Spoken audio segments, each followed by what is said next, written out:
உங்களுக்கு இந்த ஆன்மீக சிந்தனை, அதாவது இந்த மாதிரி திருநீர் போடணும், இந்த மாதிரி விபூதி வைக்கணும் அப்படிங்கிறது சின்ன குழந்தைங்கள்லேருந்தே வந்துச்சுன்னு சொன்னீங்க. அதை இன்னைக்கு வரைக்கும் ஃபாலோ பண்ணுறீங்க. ஸோ இதை பற்றி நீங்கள் சமுதாயத்துக்கு என்ன சொல்ல வர்றீங்க?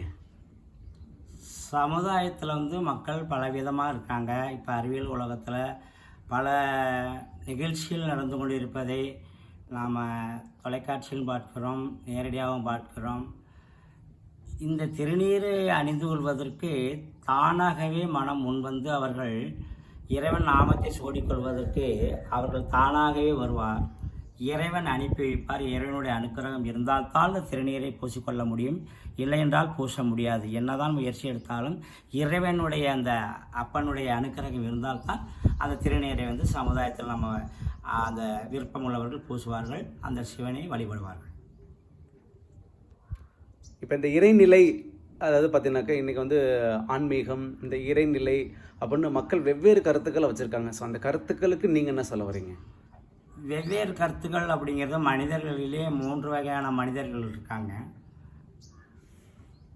ஒருத்தனை அடித்து விட்டால் அவன் உடனே மறந்து விடுவான். அதில் நீரில் மேல் எழுதின எழுத்து போலது. 2வது மனிதன் அடித்துவிட்டால் 2 நாள் 3 நாள் அதை மனதில் வைத்திருப்பான். அது மணலில் எழுதிய எழுத்து போல் உள்ளது. 3வது வகை மனிதன் எப்பொழுதுமே மறக்க மாட்டான். அவனை பழி வாங்கணும் என்றே நினைத்து கொண்டே அவனுடைய சிந்தனை எல்லாம் அவன் மேலே இருக்கும். இவ்வகைப்பட்ட மனிதன் கல்லின் மேல் எழுதின எழுத்து போல காணப்படுவான். இப்படிப்பட்ட உலகத்தில் மனிதர்களில் 3 வகையான மனிதர்கள் இருக்கிறார்கள். அதே போல தான் மனிதர்களில் 3 வகையான மனிதர்கள் இறைவனை மனதார உள்ள அன்போடு தூய்மையான எளிமையான பக்தியோடு உள்ளவர்கள் ஒரு சில மட்டுமே இருப்பார்கள். மீது 2 மனிதர்களே இருப்பார்கள். உங்கள் ஆன்மீக பாதை கடைசியாக நீங்கள் எந்த கோயில் ஆலயத்துக்கு போயிட்டு வந்தீங்க? கடைசியாக நீங்கள் என்னுடைய ஆன்மீகம் 2015 மே 15 என்னுடைய இல்லற வாழ்வை இறைவன் பிரித்து விட்டான். இந்த ஆன்மீகம் வருவது 15 வயது, 35 வயது, 45 வயதில் சிவனுடைய அனுகிரகம் இருந்தால் 15 வயதிலும் அவன் இறைவனை தேடி பயணம் செய்வான். 35 வயதிலும் இறைவனை தேடி பயணம் செய்வான். எல்லாத்தையும் ஒதுக்கிவிட்டு எனக்கு கிடைச்ச இந்த வாய்ப்பு 45 வயதில் எனக்கு இறைவன் என்னை அவரிடம் ஆட்கொண்டு விட்டான்.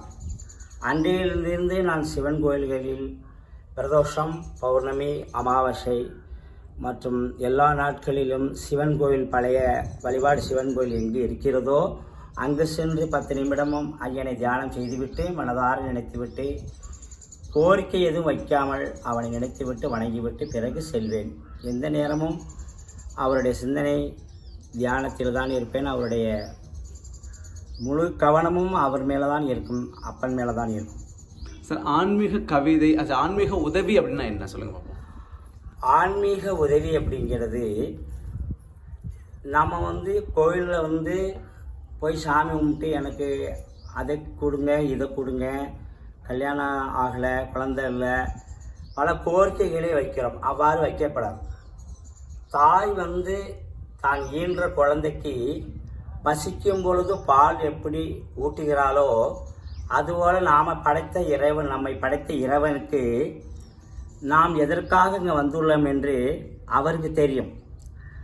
நாம் எதற்காக வந்துள்ளோம் என்று அவருக்கு தெரியும். அதனால் அவரிடம் கோரிக்கை எதுவும் வைக்காமல் கண்ணை மூடிக்கொள்ளாமல் தியானம் செய்து அவரை பார்த்து வணங்கிவிட்டு பிறகு 10 நிமிடம் கழித்து செல்ல வேண்டும். அப்போ எதற்காக வந்திருக்கார் என்று இறைவன் நமக்கு உணர்த்துவார்.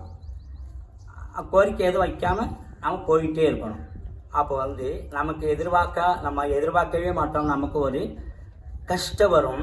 பிறகு அந்த கஷ்டத்தை தாங்கி கொண்டு மீண்டும் இறைவன் நம்ம கஷ்டத்தை விட்டு விட்டான் என்று இடையில் நிற்காமல் மீண்டும் அந்த ஆலயத்துக்கு, ஏதாவது ஒரு சிவன் கோயில் ஆலயத்துக்கு சென்று அங்கு ஐயனை வழிபட வேண்டும். அப்பொழுது மனதார நம்மளை ஏற்றுக்கொள்வார். நம்மளுடைய கோரிக்கைகளும் நிறைவேறும். நம் குடும்பத்தாரில் உள்ள அனைத்து குழந்தைகள் மற்றும் மனைவிகள், உறவினர்கள் அனைவருக்கும் அவர் பாதுகாத்து கொள்வார். நன்றி. உங்கள் ஆன்மீக சிந்தனை அப்படிங்கிறது பார்த்தீங்கன்னாக்கா ரொம்ப அருமையாக சொன்னீங்க. நீங்களும் வந்து பார்த்தீங்கன்னாக்கா மீண்டும் இந்த ஆன்மீக சிந்தனைகளுக்கான கேள்விகளும் மீண்டும் இந்த ஆன்மீக சிந்தனைகளும் இன்னொரு வீடியோ காணொலியில் வந்து பார்த்தீங்கன்னாக்கா நம்ம பதிவு பண்ணலாம். சார் நீங்கள் யூடியூப் சேனல் வந்ததுக்கு ரொம்ப நன்றி உங்களுக்கு. நன்றி சார்.